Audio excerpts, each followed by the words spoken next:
केंद्रीय जांच एजेंसियों की कार्रवाई के माध्यम से विपक्ष चाहे सत्ता पर बैठी सरकार की कितनी ही आलोचना क्यों न कर ले, केंद्र में विराजमान बीजेपी सरकार पर कितने ही आरोप क्यों न लगा ले, लेकिन केंद्रीय जांच एजेंसियों का जो काम है वो तो वो करेंगी।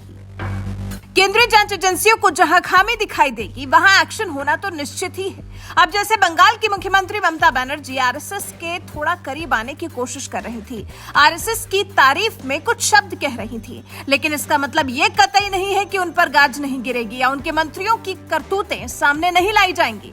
जो गलत करेगा वो नपेगा भी। और अब पार्थ चैटर्जी की ही तरह बारी है ममता सरकार में मंत्री मलाई घटक की। जी, ममता सरकार में कानून और श्रम मंत्री मलाई घटक की। बुधवार को आसनसोल में कोयला घोटाले से जुड़े मामले में सीबीआई ने उनके ठिकानों पर छापेमारी की है। बताया जा रहा है कि सीबीआई ने इस मामले में कई बार मलाई घटक को समन जारी किया था, लेकिन वो जांच एजेंसी के सामने पेश नहीं हुए, जिसके बाद सीबीआई ने अपनी तरफ से एक्शन लेना शुरू किया। इस छापेमार कार्रवाई को अंजाम दिया। सीबीआई ने मलाई घटक के आवास के अलावा कोलकाता में कई जगहों पर छापा मारा है, जिसमें से कोलकाता की 4 जगहों और आसनसोल के एक ठिकाने पर टीएमसी नेता मलाई घटक के परिसरों में तलाशी ली गई है।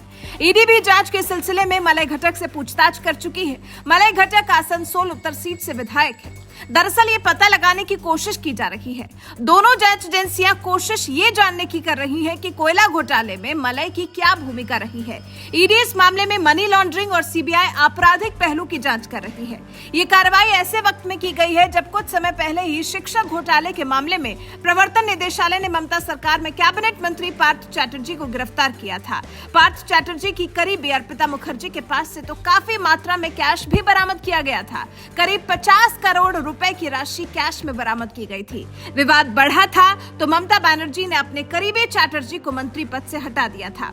पार्थ चैटर्जी के बाद अब मलाई पर आरोप है कि आसनसोल के पास कुनुस्तोरिया और कजोरा इलाके में ईस्टर्न कोल फील्ड्स की लीज पर दी गई खदानों में कोयले का अवैध खनन किया गया है। सीबीआई के मुताबिक जांच में 1300 करोड़ रुपए के वित्तीय लेन देन का संकेत मिला है। इनमें से अधिकांश पैसा कई प्रभावशाली लोगों के पास गया है।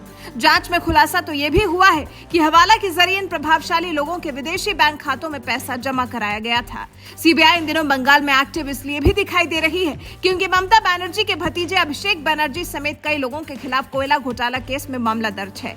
इसी के तह तक जाने के लिए सीबीआई फिलहाल कोई भी कोना बिना जांचे छोड़ना नहीं चाह रही। इसी सिलसिले में पार्थ चैटर्जी और अनुव्रत मंडल पर पहले ही गाज गिर चुकी है। शिक्षक भर्ती घोटाले को लेकर जांच शुरू हुई थी। इसी मामले में पार्थ चैटर्जी को धरा गया था, जिसके बाद विपक्ष के सवालों से घिरी सरकार को पार्थ चैटर्जी को पार्टी से बाहर का रास्ता दिखाना पड़ा था।